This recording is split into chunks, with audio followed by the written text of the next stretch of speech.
Doctor Álvaro Cámara, muy buenos días. Buenos días, doctor Fernando. Doctor Cámara, no nos perdonarían nuestros oyentes si no le preguntáramos a usted cómo están reaccionando las bolsas del mundo, no la de los Estados Unidos porque no ha empezado, pero las de Europa y las de Asia, frente a esta expectativa de guerra que tuvimos por lo menos en unos momentos en la noche de ayer. Pues, doctor Fernando, claramente los mercados están nerviosos, hay mucha volatilidad. El año arrancó positivo porque pues, las bolsas venían de máximos históricos. Sin embargo, pues la decisión del presidente Trump sobre el general iraní y las reacciones que esto puede implicar, pues naturalmente tiene al mundo nervioso y al petróleo subiendo, lo cual pues muy seguramente va a tener implicaciones positivas de corto plazo para Colombia, pues por temas que hablaremos muy seguramente, pero pues la reacción obviamente es de mucho nerviosismo y de refugio hacia los activos de seguridad. Eso es comprar bonos del Tesoro americano, comprar oro en desmedro pues del comportamiento de las acciones, porque esto claramente socava un poco las expectativas de recuperación en términos de crecimiento económico del mundo para el 2020.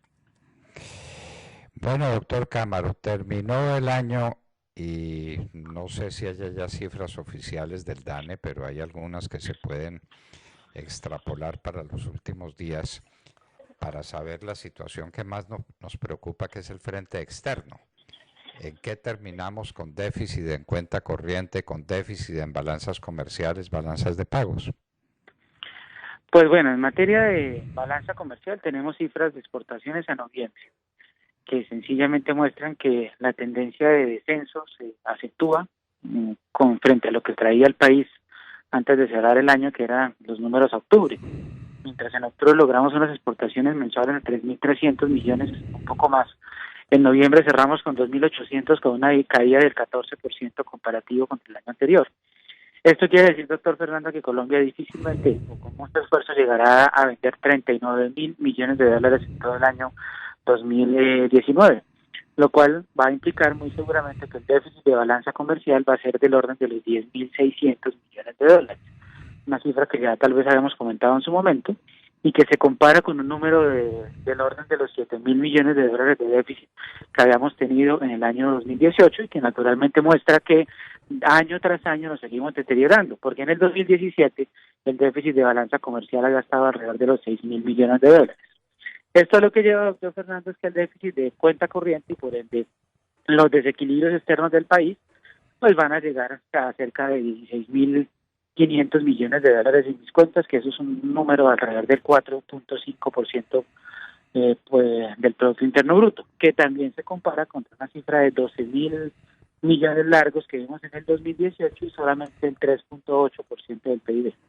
Acuérdense que con todo lo que sea déficit de cuenta corriente por encima del 4%, pues genera alarmas y sobre todo se vuelve un factor de mucho riesgo para un país como Colombia, que al mes de septiembre-octubre ya tenía una deuda externa en máximos de 24 o 25 años, con niveles de deuda alrededor de 136.000 millones de dólares, donde llama mucho la atención el endeudamiento o el crecimiento del endeudamiento como proporción del PIB del sector privado. Entonces, en momentos en los cuales puede haber una corrida, por ejemplo, por temas como lo que pasa con Trump e Irak, que no se solucione la famosa guerra comercial entre China y los Estados Unidos, que eventualmente haya un vuelo a la calidad y hacia los activos refugio, pues un país con un déficit de cuenta corriente tan alto, con una debilidad exportadora tan marcada y con una deuda externa tan grande como proporción del PIB, naturalmente puede tener riesgos importantes para su estabilidad macroeconómica. Bueno, pero ya parece definida la fecha del 15, es decir, del próximo miércoles, me parece, para la firma del acuerdo, por lo menos del acuerdo preliminar Estados Unidos-China. ¿Eso no va a aliviar mucho la tensión económica internacional? Así es, y yo creo que ya la alivió, doctor Fernando. La recuperación que tuvimos de los mercados al cierre de diciembre, inclusive el regreso que hubo en la tasa de cambio en Colombia, que volvió a estar alrededor de los 3.250, 3.260 pesos, creo que de alguna forma descontaba eso. No obstante, pues es claro que un país como Colombia estructuralmente tiene graves temas por solucionar en materia externa. La dependencia del petróleo, que ahora con el tema de Irán a Estados Unidos, pues el petróleo trae a $70, algo puede ayudar naturalmente, pero pues no podemos volvernos a distraer porque de plano seguimos teniendo inconvenientes en nuestra estructura exportadora. El tema del carbón seguirá siendo un asunto de poner mucha atención, porque aquí no se trata únicamente del precio, sino se trata de la menor demanda que día tras día trae el mundo por este tipo de productos, y esto sigue pesando mucho entre las exportaciones colombianas. Luego, si hay algo de mejora, puede, digamos, que aliviar un poco la situación internacional y la incidencia sobre un país con un déficit tan grande en cuenta corriente, pero esto no soluciona de plano, de fondo, la discusión que hemos comentado muchas veces. Colombia tiene que seguir dando materia de diversificación externa. Bueno, el petróleo esta mañana estuvo, o en la noche y esta mañana estuvo muy al alza y ahora está a la baja. Y tenemos un Brent en 67,47 y un WTI en 61,48, bajando el WTI casi el 2%. Lo que indica que la gente está dando por descontado que la cosa de Irán no va a trascender y que las cosas se van a quedar ahí en ese camino. ¿O qué otra interpretación le podemos dar a ese comportamiento, por ejemplo, en el precio del petróleo, cayendo y Por, cayendo fuertemente? por lo menos de corto plazo sí, doctor Fernández. Sin embargo, acuérdese que también lo hemos hablado muchas veces, Irán está en el famoso estrecho de Hormuz, que es absolutamente crítico para el tránsito de crudo en el mundo. Por ahí se mueve el 25-30% de todo el petróleo que circula, pues, y que va de un lado a otro, alimentando pues las necesidades que tiene el mundo de este tipo de productos. Entonces, cualquier anomalía de tipo militar o de amenaza que exista, pues seguirá siendo una fuente de volatilidad. Por ahora creo que existen más previsiones y expectativas de volver a ver el petróleo sobre $70 que ver otra vez niveles de 55-50, por lo menos en el corto plazo. Esto de alguna forma pues va a aliviar en parte lo que tiene que solucionar Colombia pues en materia de exportaciones, que realmente es paupérrima la cifra de cierre del 2019. ¿Nos quiere recordar cómo cerramos el 2019 en exportaciones? Estamos al cierre de noviembre en 36.000 millones larguitos, doctor Fernando. Si bien nos va, nos aproximaremos a 39.000 millones de dólares. Esa va a ser nuestra maravillosa cifra de exportaciones. Acuérdense que Colombia logró exportar 60.000, un poco más de millones de dólares. Claro, muchos van a decir, claro, cuando el petróleo estuvo en auge y todo lo demás.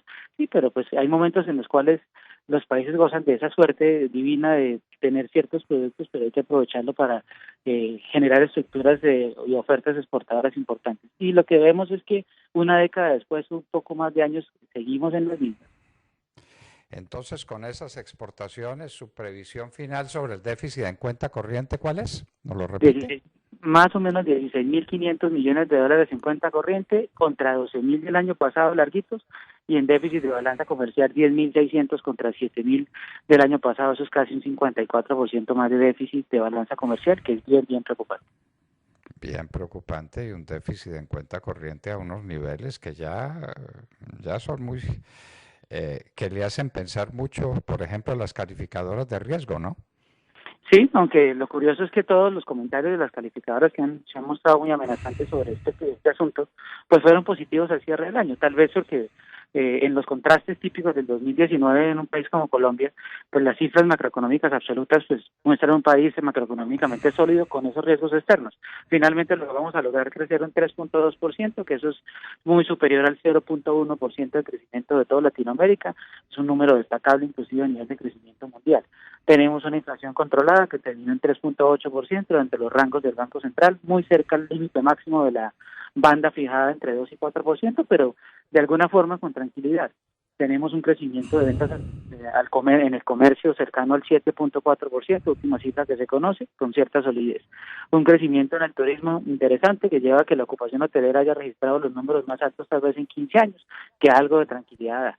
Entonces tal vez las calificadoras se están guiando más por esa capacidad de generación de crecimiento de corto plazo que por la amenaza que está representando el tema externo. Y curiosamente, doctor Fernando, en términos fiscales, muy seguramente el 2019 nos va a dar sorpresas positivas, porque al final de cuentas el recaudo está creciendo casi el 12% y podríamos tener un cierre consolidado de déficit del sector público tal vez en el mejor nivel en 8 años. Entonces tal vez eso ha dado algún compás de espera para la revisión de la calificación de Colombia. Hay que ver naturalmente con todo lo que el gobierno ha tenido que negociar en la nueva ley de financiamiento para calmar un poco esa incertidumbre de desasosiego social que se vio desde el paro de noviembre, qué implicaciones va a tener en términos de recaudo y en términos de equilibrio fiscal para Colombia.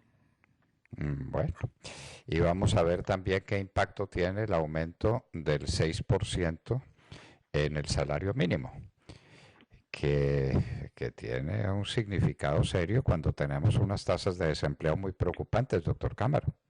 Sin duda, doctor Fernando, y eso es una de las tareas más complejas. Yo creo que el desempleo es lo que más preocupa en Colombia. Una cifra en el 10.4 con un desempleo juvenil en el 20%, esto no es fácil. Y esto claramente alimenta el inconformismo social y sobre todo el inconformismo de los jóvenes, que no se muestran muy ilusionados con lo que pueda venir en materia de ellos en términos de oportunidades. Si a esto no se le pone un tema de una discusión importante de flexibilización laboral para contratación, para que las empresas estén dispuestas a pagar el costo que implica tener gente que no tiene experiencia, que tiene que pagar una curva de aprendizaje, etcétera, va a ser muy complicado que ese desempleo juvenil baje de manera importante. Esa es una de las variables más interesantes a atacar. Creemos, doctor Fernández, que con esa alza del salario mínimo, porque inclusive se fue un poco más arriba de lo que era deseable, yo compartía la opinión de que el salario mínimo no debía haber subido más del 5,5. Pero bueno, finalmente el 6 da un poco más de capacidad de compra a los hogares. La devolución del IVA que se va a hacer a los hogares pobres, según la última reforma de crecimiento que se aprobó, la misma tributaria, la reducción del aporte a las pensiones de menos de 2 salarios mínimos en salud, etcétera, pueda liberar algo de capacidad de compra de los hogares y esto ayudará a que Colombia crezca más que el año pasado. Yo creo que es posible pensar en un crecimiento para el 2020 de Colombia de 3.8, 3.9%. De alguna forma, por la inercia que tiene el comercio, por un buen comportamiento, decente comportamiento de la industria, por una reactivación de la construcción que fue el lunar del crecimiento del año pasado, y por hoteles, restaurantes y demás que unidos a servicios financieros podrían ayudar a que Colombia siga creciendo más que el promedio de la región. Bueno, doctor Cámara, un fin de año complejo, digamos que complejo, y unas expectativas que pueden ser interesantes para el resto del año en Colombia, esperamos que se confirmen. Un abrazo muy estrecho para este año 2020 y muchísimas gracias por acompañarnos, doctor Álvaro Cámara. Muchas gracias, doctor Fernando. Bueno, queridos amigos, mayor precisión, imposible. Unos déficits de balanza delicados, complejos. Un déficit en cuenta corriente muy preocupante, muy preocupante. El sector externo de la economía colombiana, lo volvemos a decir en la hora de la verdad, está dejando mucho que desear. Álvaro Cámara estaba con nosotros y les dábamos una lección de economía para los que quieren recibirla y algunos indicadores económicos que les traíamos gracias a Colsubsidio.